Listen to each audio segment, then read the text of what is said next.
안녕하세요. 본치안의 원장 이뭉진입니다. 오늘은요, 암 발생의 가장 핵심 기전이 되는 바로브루크 효과에 대해서 설명해 보도록 하겠습니다.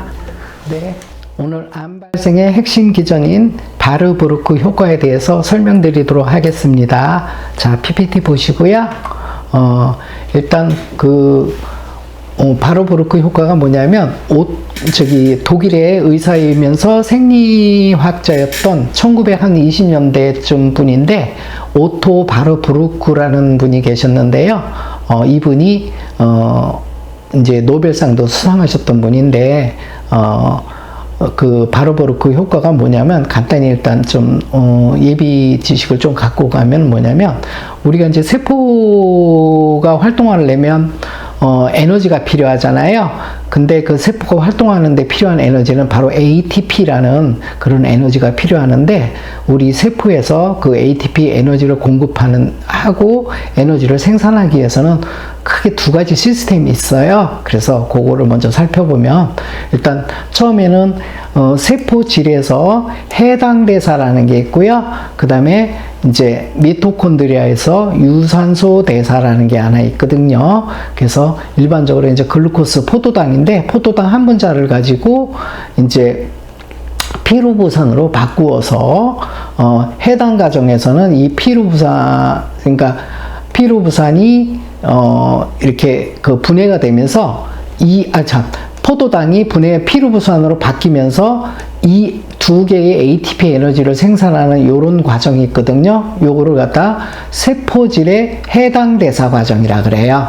그 다음에 이제 그 피루부산이 산소가 이제 우리가 호흡을 통해서 들어온 산소를 이용해서 피루부산이 그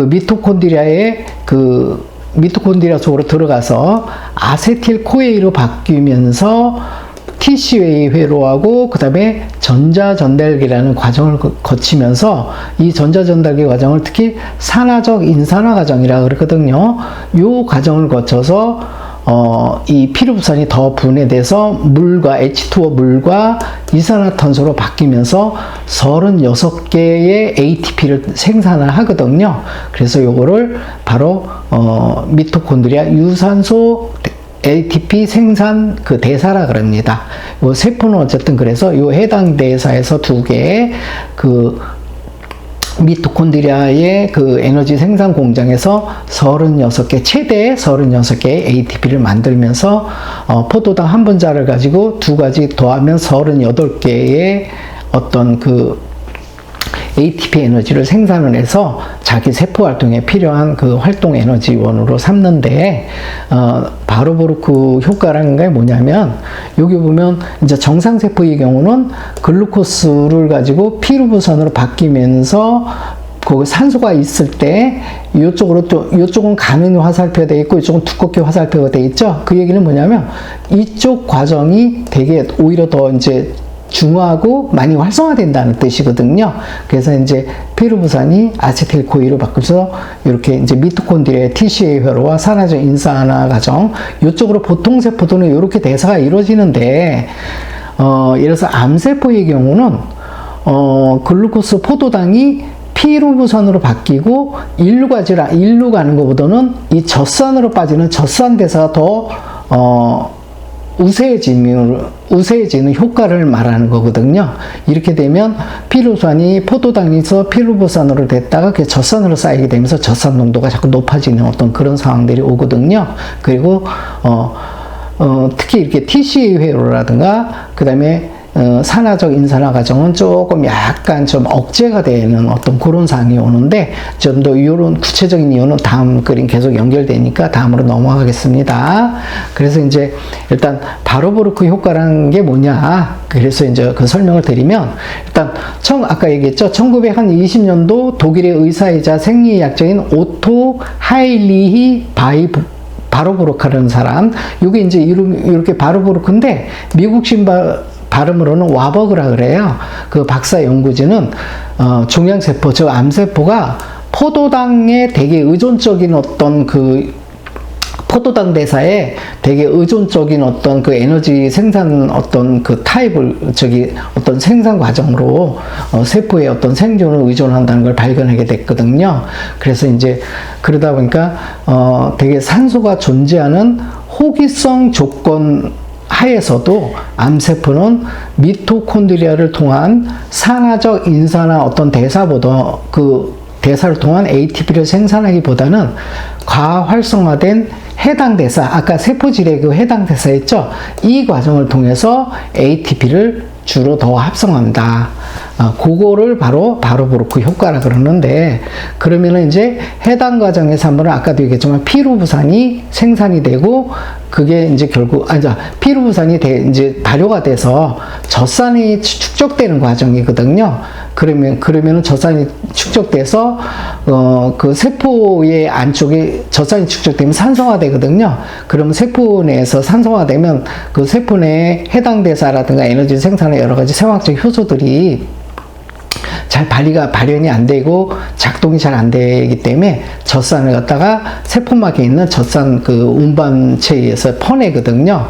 그러면은 그 암세포 주변에 젖산이 바깥으로 그 세포와 세포 사이에 그 틈 공간들이 있죠. 그쪽으로 젖산들이 자꾸 농도가 이제 이 세포 안에서 퍼내기 때문에 그 바깥 주변 부위에 자꾸 젖산 농도가 높아지면서 이렇게 암세포에서 이제 젖산을 분비하게 되거든요. 그러면은 그 세포 주변들이 암세포의 어떤 주변들이 전부 산성화되고요.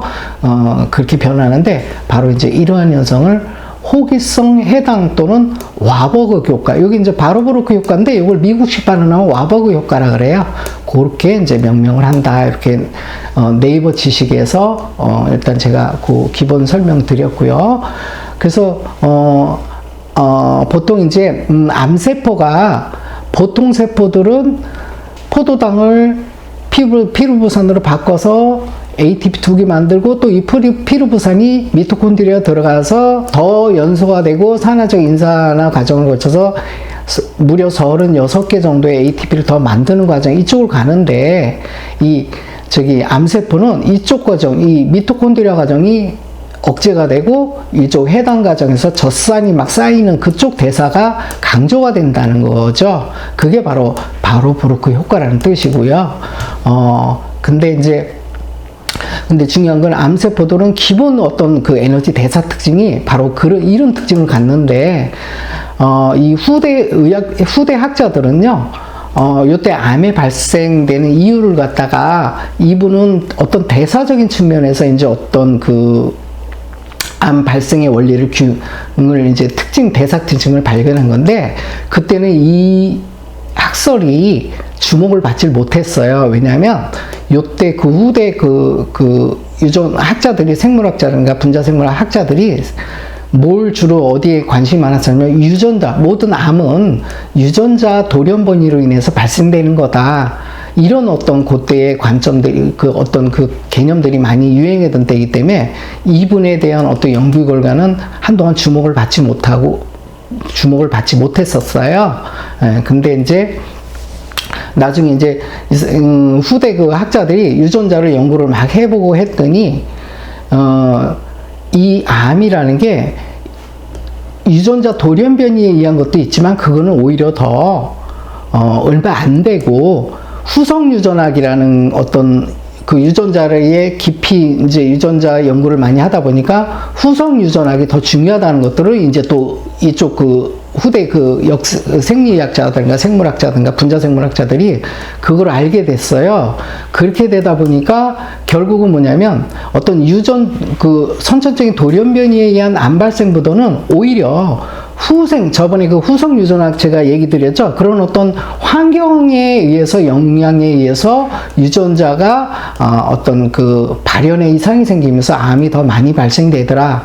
이게 주류가 이제 다시 재조명이 되면서 이제 이분의 바로브루크 효과라는 어떤 이런 암세포의 대사적인 어떤 이해가 다시 이제 재조명을 받게 됐던 거거든요. 예, 그래서 이제 제가 오늘 그 얘기를 좀 해드리고 싶어서 이렇게 좀 강의 준비했고요. 그래서 이제 보통 허혈이나 그 다음에 혈액순환 장애로 산소 부족 상태, 즉 저산소 상태고 저산소증을 영어로는 하이폭시아라 그러거든요. 이 저산소 상태가 진행이 되면 저산소 유도인자라는 히프1이 발현이 되면서 세포에 해당 대사가 항진되어 포도당을 홀릭함과 동시에 젖산 생산이 급증. 그러면 세포에 이제 젖산이 쌓이면 또 세포 주변으로 세포막을 통해서 젖산 운반처에서 세포 밖으로 퍼낸다 그랬잖아요. 그러면은 젖산 생산이 급증되면 저산소 상황이 일단은 이게 하나의 동기가 됐죠. 그 다음에 세포가 산성화되고요. 산성화되면 저번에도 혈액이라든가 체액이 산성화되면 어떤 적혈구라든가 어떤 분자들의 표면 마이너스 전하에 서로 반발작용해서 뭉치질 않는데, 적혈구 같은 게 뭉치질 않는데, 그것들이 이제, 이 젖산 산성화된다는 거는 양성자가 늘어난다는 뜻이거든요. 그러면, 양성자에 의해서 이 마이너스 적혈구 적혈구 표면 간의 마이너스 전하에 의해서 반발벽들이 줄어들면 이 덩어리가 지면서 어혈이 바뀌거든요. 그렇게 되면 순환이 안 되겠죠. 그러면 자연스럽게 몸이 차지는 냉증화가 형성이 되고요. 그 다음에 그러면서 점점 만성염증화가 이제 악순환의 고리가 걸려버리는 거거든요. 그래서 이제 가끔 일본에 중요한 아주 세계적으로 유명한 면역학자 아보도루 교수라는 분이 계신데, 그분은 그런 얘기를 하나 했죠. 면역혁명이라는 책도 있지만, 인체가 병이 드는 건 딱 두 가지 이유다. 하나는 저산소 하나고요. 그 다음에 저체온, 냉증화된 거, 저체온이라는 거. 그 두 가지를 만성병의 어떤 근본 원리 혹은 암의 근원 원리가 이 두 가지 요소 때문에 그랬는데, 바로 이런 원리 때문에 그런 거거든요. 그러니까 그분이 통찰력이 되게 좋았던 거죠, 사실은. 그래서 어쨌든 젖산생소가 급증이 되는 반면에, 바로 이제 아까도 얘기했지만 미토콘드리아의 유산소 대사, 즉 인산화 과정에 의한 ATP 에너지 생산은 억제가 된다. 이게 바로 바로브루크 효과의 조금 더 쌈박한 의미를 제가 이렇게 밝혀놓은 거고요. 그 다음에 이제 저산소증은 곧 뭐냐면 우리가 사실 폐로 호흡을 하는 산소가요, 결국은 어디로 가냐면 세포 하나하나에 산소 공급을 하기 위해서인데, 그 산소가 어디에 쓰이냐면 바로 이 미토콘드리아의 유산소 대사에서 ATP 생성돼 그때 쓰이거든요.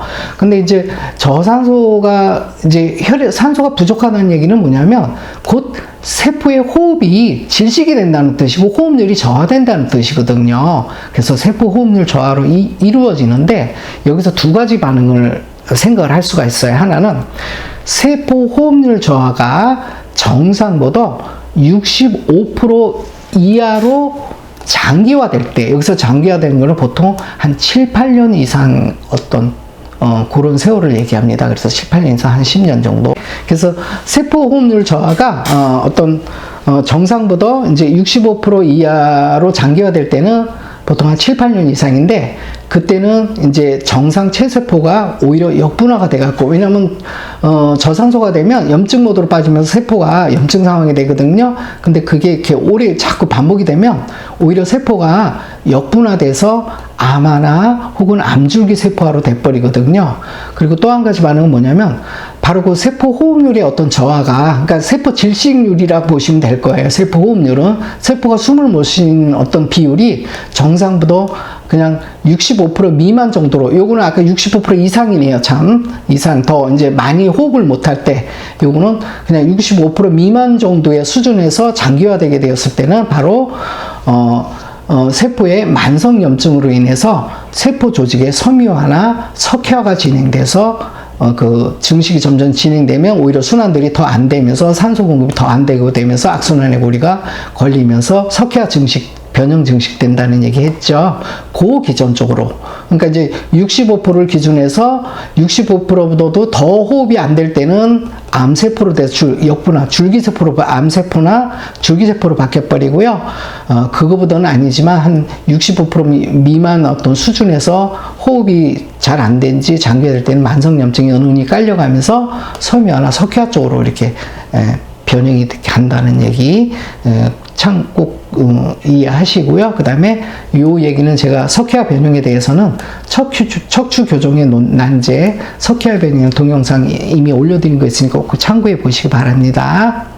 네, 그 다음에 이제 바로 이제 제목은 암세포의 대사 특징, 바로브루크 효과와 그 4대 목적이라고 그랬죠.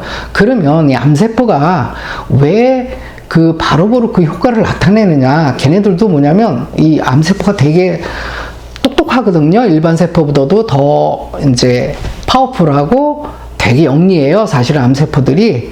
그래서 이 바로브루크 현상을 일으키는 그 목적이 있더라 이거죠. 연구를 해봤더니. 그리고 목적이 뭐냐면 보통 이제 이래요. 암세포가 증식이 되려면 암세포는 잘 알다시피 자꾸 분열을 해서 자꾸 커져야 되잖아요. 자기 세력을 키워야 되잖아요. 그럴 때 세포들의 구성 요소가 되게 재료들이 많이 필요할 거 아니에요. 그 재료들이 어떻게 되냐면 글루코스가 이렇게 피루부산으로 바뀌는 여러 가지 해당 과정에 여러 다단계 과정들이 있는데 그 중에서 이 5탄단 인상 경로가 활성화가 됩니다. 바로브루크 효과가 일어날 때 암세포들한테는. 그러면 거기서 핵산과 아미노산과 지방산의 합성이 되게 항진이 돼요. 그래야 암세포들의 증식에 필요한 세포 구성, 왜냐면 암세포도 증식한다는 게 아니면 세포 구성 물질이 필요한 거잖아요. 걔네들한테 그 재료를 공급하려면 얘네들이 필요하거든. 걔네들은 신속하게 자꾸 막 공급을 많이 해야 되는데 거기에 목적을 일단 하나를 충족시키기 위해서 하나 하고요.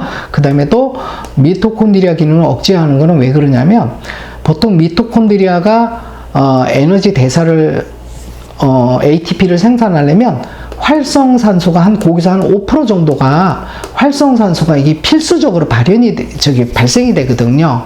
근데 그 활성산소는 바로 암세포도 마찬가지로 암세포의 DNA 유전자라든가 이런 거를 파괴를 하거든요.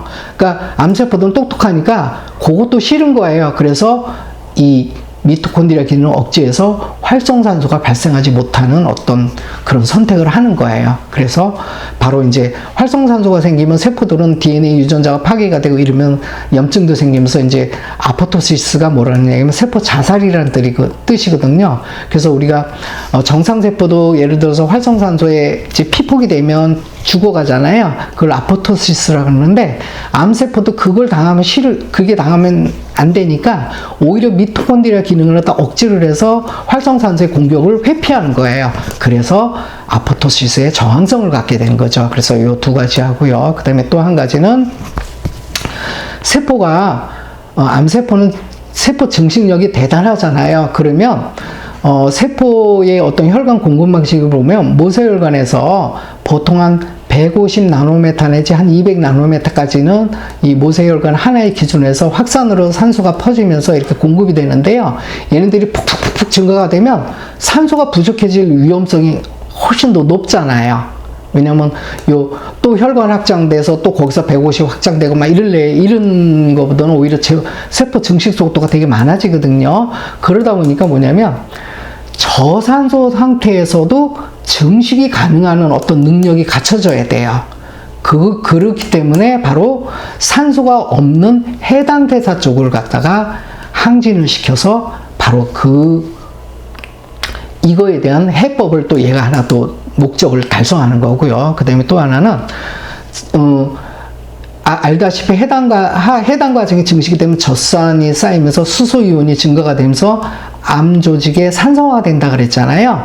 그럼 이 산성화가 되면 정말 재밌는 현상이 뭐가 일어나냐면 바로 면역세포의 패러독스가 일어나거든요. 그게 뭐냐면 일단은 기본적으로 암세포의 침윤과 전인이 촉진이 되게 쉬운 환경이 되고요. 그 다음에 암세포를 공격하는 세포, T세포 같은 것들이 있잖아요. 이렇게 그러니까 암세포를 감시하는 면역세포들이 있고, 암세포가 증식되는 거를 공격해서, 증식하지 못하도록 하는 감시 시스템이 우리 면역세포가 있잖아요. 근데요, 산성화가 되면 이 세포 독성 면역세포가 오히려 억제가 되고요. 또 하나는 자연 면역세포 중에서 이 산성화가 되면, 암세포에 오히려 영양을 공급해주는 그런 선천성 면역세포들이 오히려 그런 쪽으로 바뀌어버려요.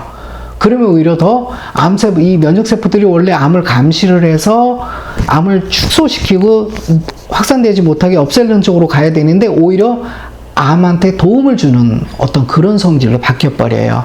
그런 거 하고요. 그 다음에 혈관 신생을 유도를 하고, 그 다음에 항암제 내성에 대해서 내성을 길러줍니다. 그래서 이런 네 가지 목적하에 암세포가 똑똑하다 보니까 이런 바로브루크 효과 어떤 요 방식으로 변해버리는 거예요. 그러니 되게 무섭죠. 얘네들이 그렇다는 거 이해하시고요. 근데 이제 요게 되게 중요한 원리인데 이 원리들을 기존의 암 치료하는 데서는 너무 유전자 측면에만 강조를 하다 보니까 이것에 대한 어떤 정확한 실체를 초반에 잘 놓쳤었어요. 그러다가 나중에 유전자에 탐구할 만치 많이 깊은 이해가 생기다 보니까 오히려 후속 유전학이 오히려 더 대두가 되게 돼 있고, 실제 유전자 돌연변이로 인한 암이라든가 어떤 질병들 혹은 선천성 난치병들은 최대 5% 미만에서 1% 이하이지 오히려 더 후천적인 후생 어떤 환경 여해에 따라 오히려 그게들이 유전자 발현에 영향을 주면서 후성 유전학적인 질병 발병 원리가 더 중요하더라. 이렇게 되면서 이제 이 원리가 다시 이제 재조명이 됐던 거거든요. 그래서 오늘 이렇게 특별히 제가 시간을 내서 이렇게 밝혀드립니다. 그리고 이게 가장 암 발생에 유전자적인 어떤 돌연변이도 있고 또 세균 감염도 있고 뭐 여러 가지가 있지만 되게 많지만 이게 가장 근본 원리고요. 기본으로 깔려가는 선행이었던 원리이기 때문에 일단 이 원리를 먼저 터득을 하는 게 암을 관리한다든가 혹은 암으로부터 관해 벗어난다는 데 있어서 이 면이 무시가 되면 안 되기 때문에 오늘 이렇게 특별히 제가 PPT를 올려서 설명드리는 겁니다. 그 다음에 이제 암세포의 특징, 일단 증식신호의 지속적인 활성화 아시죠? 분열을 왜냐면 우리 세포들은 어느 정도 딱 분열을 하면 정지가 돼야 되는데 정지할 줄 모르고 계속 분열 증식하잖아요. 그게 그러다 보니까 문제가 오고요. 그 다음에 아포토시스, 세포 자살의 저항성이 강하다는 거. 그 다음에 이제 증식을 억제하는 우리가 세포가 손상이 되면 복구가 되고 필요한 만치 세포 분열을 통해서 복구가 되면 그 다음부터는 증식하는 어떤 기전들이 억제가 되잖아요. 자동으로 우리 몸에서는 그게 필요하면 증식했다가 필요 없어지면 또 억제가 되고 이렇게, 그래서 딱 일정 부분만 이제 필요한 만큼만 딱 해야 되는데 이 증식 억제계가 고장이 나서 완전히 그 분열을 멈출 줄 모르는 상황, 이 바로 증식신호의 지속적인 활성화 때문에 그렇겠죠. 그런 특징이 있고요. 그 다음에 무제한의 세포 분열, 또 마찬가지 얘기겠죠. 같은 맥락이고요. 그 다음에 또 에너지 생산과 물질 대사에 이상이 생긴다. 아까같이 바로브루크, 그러니까 미토콘드리아의 어떤 유산소 대사보다는 그 해당 대사의 그 과정이 강조되면서 저산이 쌓이면서 여러 가지 자기의 어떤 유리한 점을 얻고 있다는 거, 그 다음에 이제 전이하고 침윤한다는 거, 그 다음에 혈관 신생을 유도한다고. 왜냐면 비록 또 혈관이 신생이 유도가 되는 게 뭐냐면 이게 많이 증식이 되니까 혈관 배선도 빨리빨리 이렇게 영양 공급할 수 있는 도관, 어떤 혈관을 갖다 많이 또 새롭게 생기게 해야 그나마 더 증식하는데 다 그 보급로가 또 공급이 될 거 아니에요. 그래서 혈관 신생도 유도한다는 거, 이런 암세포의 특성이 있다는 거 이해하시고요. 그 다음에 이제 그러면 암이 옛날에는 어떤 유전자의 문제가 되게 이제 큰 줄 알았더니 그거보다는 오히려 현대의 암들이 이렇게 많은 이유가 뭐냐면 따지고 봤더니 오히려 3대 영양 과잉, 요새는 옛날에는 못 먹어서 병들었는데 요새는 너무 잘 먹어서 문제더라. 특히 지방, 단백질, 탄수화물이 있죠. 특히 정제 탄수화물들. 그러니까 이제 지방, 단백질, 그 당분, 탄수화물 이런 것들은 너무 많이 먹는데 반면에 세포 활성을 주는 무기질 미네랄이라든가 혹은 식이섬유라든가 또 비타민 같은 거는 오히려 더 섭취량이 줄어들고 있어요. 그러다 보니까 오히려 더 만성염증이 각종 대사질환과 함께 최종 노화와도 연결되고 암을 촉진하는 어떤 요런 어떤 요소가 되는데, 그래서 노화의 원인도 사실은 요새는요 물론 이제 공해 환경 때문에 공해 독소도 일부 기여를 하지만 일단 잘 먹는 게 오히려 더 큰 문제 같고요. 특히 설탕, 정제탄수화물, 설탕, 뭐 그다음에 과당 이런 것들이 너무 많이 먹다 보니까 이 대사질환이 급증을 하게 되고, 대사질환의 대표적인 비만, 당뇨, 고혈압, 혈당, 뭐 콜레스테롤 뭐 이런 거잖아요. 그런 것들 되면 피가 걸쭉해지고 찐득찐득해서 순환이 또 안 되죠. 그러다 보니까 자꾸 저산소상으로 가게 되고요. 그 다음에 이제 지방이 자꾸 쌓이면 자꾸 이렇게 염증성 그 사이토카인들이 증폭이 되면서 만성염증으로 몸이 자꾸 형성이 되거든요. 이런 것들이 끊임없이 자극을 받음으로 인해서 결국은 노화하고 암을 촉진하는 어떤 환경적인 어떤 그 후성학적인 어떤 요인들이 되더라. 그리고 그걸 봤더니 노화가 일으키는 되게 관여하는 게 되게 많은 거예요. 뭐 알츠하이머병도 관여하고 악성종양암이라는 얘기 했죠. 그 다음에 신장 파괴, 심장 세포들 이런 것들이 점점 이제 파괴가 되고, 그 다음에 또 자가면역 질환도 사실은 이 만성염증에서 시작되는 거거든요. 그 다음에 흔히들 잘 아는 제2형 당뇨병, 그 다음에 또 면역기능 저하, 그 다음에 뇌세포의 중추신경계 세포가 되면 또 뇌세포의 기능 저하, 이런 것들하고, 이것뿐만 아니라 거의 모든 질환에 다 지금 현대 그 퇴행성 질환들, 대사성 질환들, 노화성 질환들에 다 관여를 하거든요. 근데 그게 왜 그런가 봤더니, 공해 독소, 어떤 문명이 발달이 되고 산업화가 발달해서 공해 독소도 기여를 하지만, 그건 뭐 당연한 거지만, 중금속이니, 환경 호르몬이니, 뭐 이런 것들은 너무 당연하지만, 의외로 허를 찔렀던 게 뭐냐면, 3대 영양소, 우리가 옛날부터 너무 잘 먹더라. 너무 지나치게 먹더라. 이 필요 이상으로 먹더라. 이게 또 하나의 큰 병의 원인이 되고 있다는 거 다시 한번 제가 꼭 강조해드리고 싶어서 이런 얘기 드리고, 특히 정제당이라 그러죠. 정제탄수화물, 설탕, 그 다음에 과당, 당분들, 일체 모든 당분들, 밀가루 뭐 이런 계통들, 그런 것들이 결국은 다 이런 대사질환하고 연결되면서 최종 노화와 암과 자가면역 질환도 사실은 다 이거하고 무관하지 않게 오거든요. 그래서 이렇게 정리를 해갖고요. 네, 오늘 바로 암의 어떤 중요한 발생 기전이 핵심 기전이 되고 가장 기본적인 원리가 되는 바로브루크 효과에 대해서 설명드렸고요, 알아봤고요. 그 다음에 이제 또 한 가지는 모든 거는 결국은 대사질환에서 시작이 되고 만성염증이 시작이 되는데, 대사질환은 뭐죠? 일단 비만, 당뇨, 고혈압, 그 다음에 콜레스테롤, 동맥경화, 죽상동맥경화, 그 다음에 또 내용물이 되면 심근경색, 뇌경색 이쪽으로 넘어가죠. 그 다음에 또 면역세포들이, 염증들이 만성적으로 꼴리면 면역세포들이 흥분을 하게 되면 알러지 질환이라든가 근만성 알러지 질환들, 그 다음에 건선, 아토피 피부염 뭐 이런 것들 자주 오게 되고요.